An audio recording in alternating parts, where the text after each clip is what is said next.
Hi guys, welcome to my vlog. So, it's another blessing po tayo ngayon. Bukod sa pag-aalaga natin ng manok, bukod sa pag-aalaga natin ito, meron tayong ibang inaalagaan dito sa bukid. So, ito, another blessing natin, yung alaga nating kambing. Nanganak na po siya, 2. So, kapapanganak lang nitong alaga nating kambing. Tingnan mo naman, napakalaki niyang bula. So, ito po yung 2 anak niya. Yan. Actually, ilan ng nanganak sa aming kambing ngayon.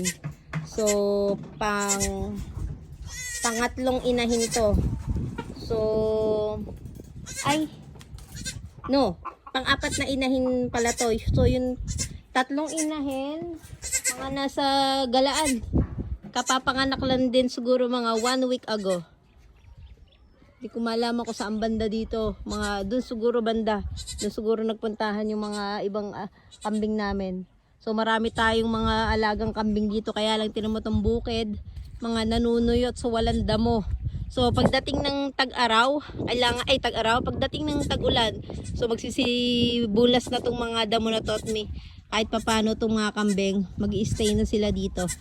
At dito na sila manginginain para hindi na sila mang-istorbo diyan. At minsan nakaka-istorbo sila. Yan. Tingnan mo naman. O, 2 agad, di ba? Parang mahina yata yung isa. O. Yan. Yung may mga alaga nating bagong panganak na kambing. Yata nakita yung daddy nung nanay nila. Oh. Hindi makita. Ang laki na muna nanay ito. Oh, grabe. Oh, yung pusod niya, ano pa? Hello! Oh my goodness! Ay, ayoko hawakan. Hindi nakikita yung dede. Kung sasundo may dede. Oh. Ayun oh, hindi nakikita. Hindi naman ako sinusuro nere. Oh. Hoy! Ako sinusuro. Hindi naman dito yung dede ng nanay mo. Tatay Risa, yan mo. Dito, dumi dede sa binti ko. Saan? Ano, puro gatos yung daddy nitong nanay nila. Oh, laki nung ano oh. Ayun. Wala, hindi pa niya nakikita. Oh, kawawa yung isa. Hindi niya makita. Wala, hindi niya talaga makita. Kawawa naman, hindi makadede. Hindi makadede yung isa, hindi niya makita eh. Oh, isa di ba kadede oh. Ayun pa yung mga ibang maalaga nating kambing. Naku po, Diyos mio, nangangapit bahay yata. Ayun yung mga alaga natin. Itinataboy na yata pa uwi eh. Ayan oh, mag-uuwi na yung mga yan oh. Makulimlim na eh. Ayan ah. Pati yung mga anak nila kung saan kinakaray kainitan. Pauwi na yan dito. Ismi yung mga kambing na reo. So far itong mga alaga nating manok, kahit mainit ang panahon, surviving pa rin sila. Ayan, tingnan mo oh. Mga hinihingal. Pero kahit mainit, wag natin kakalimutan ng supply ng water. Yan. At the same time yung vitamins nila. Ayan, kabibili pa lang ng vitamins niya kanina. Ayan yung vitamins niya. Yan, binili kanina.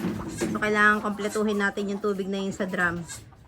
Ayan, lalagyan na ni Father ng tubig. So, mamayang hapon, magre-refill ulit tayo ng tubig.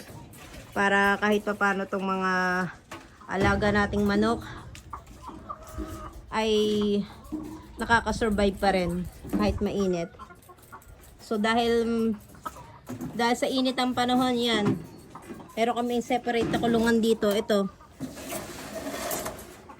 pag merong mahina ang katawan ng manok katulad nito, nalulumpo siya, yan, hindi yan nakakatayo.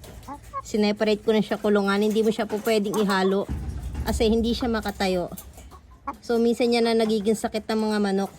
So bukod natin siya ng kulungan, lagyan natin siya ng water. Hindi kasi niya maaabot yung water dito, medyo mataas yan. Hindi siya nga makatayo. So meron tayong separate na lagay ng water at lalagay tayo dito din na separate na kainan niya para makarecover siya. Ayan. kahit pa paano umiinom siya, kumakain. So, makaka-recover do. Kasi meron din kami mga nilagay dito, mahihina ang katawan. Nung makarecover na siya, isinama na namin sila dyan. Pero ito, dahil medyo mahina ang katawan, huwag nating ihalo, hayaan muna nating ma-recover niya yung katawan niya. So, yan. Pero malakas naman siyang kumain. At linisin natin yung inuminan niya at palitan natin. So, dahil sa init ng panahon, pati itong mga manok natin ay hindi makakain ng maayos. Ayan. Hindi sila makakain, yung mga natitira silang pagkain.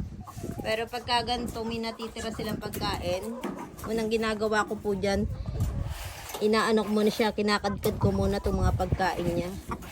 And then, dadagdagan na lang natin uli. So, syempre, dahil maraming natira, hindi tayo pwede maglagay din ng the same sa nilalagay natin ng umaga na madami kasi matatambakan lang din yan. So, syempre, konti na lang idadagdag natin dyan. Ayan, tingnan nyo naman, oh. Ayan, oh. So, kadkad lang natin. Kadkad natin yan. Ihalo natin yung idalagdag natin bago. Ayan, medyo makulimlim ng panahon ngayon. Sana kahit papaano umulan. Para lumamig ang singaw ng panahon at medyo malamigan sila. So, ayan. Check din natin ang mga kulungan.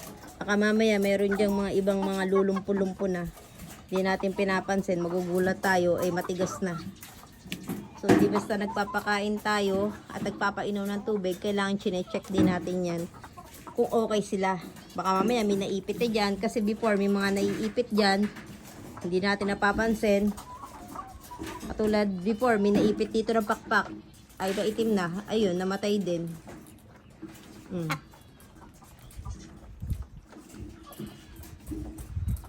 Ayun ang mga kambing, nag-iiyakan na yata doon.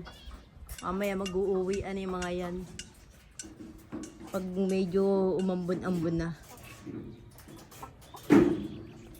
So yan ang day natin dito sa bukid. Araw-araw ganito ang trabaho natin pagdating ng tanghali. Yan. Talaga naman dito, 45 degrees sa angka pa. Sobrang init talaga.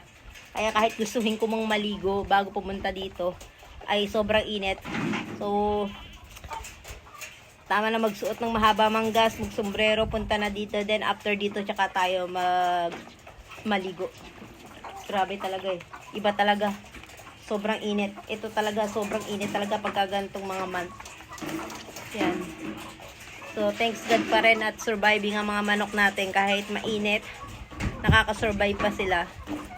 And syempre, yung alaga nating kambing, another blessing yan. Tapos na tayo dito sa bukid. So, balik na tayo dun sa bahay.